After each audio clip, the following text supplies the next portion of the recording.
أعوذ بالله من الشيطان الرجيم. بسم الله الرحمن الرحيم.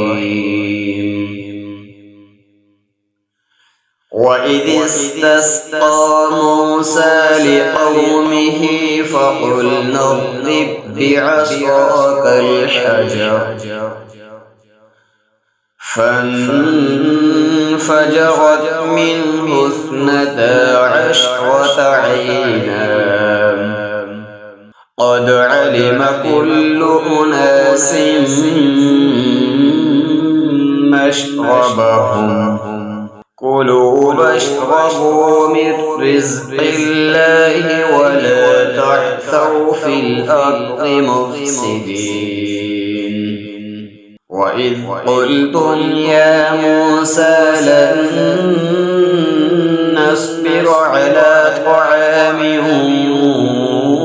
واحد فادع لنا ربك يخرج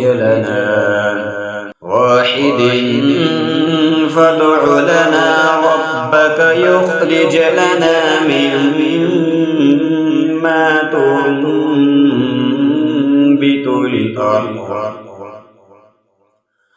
الأرض من بقلها وقثائها وفومها وعدسها وبصلها. قال أتستبدلون الذي هو أدنى بالذي هو خير اهبطوا مصرا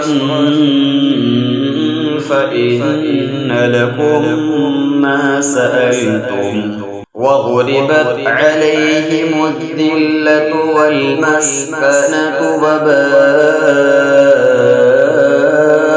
بغضب من الله ذلك بأنهم كانوا يكفرون بآيات الله ويقتلون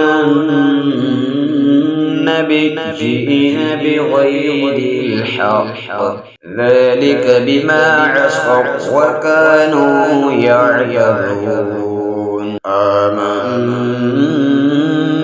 بالله صدق الله العظيم.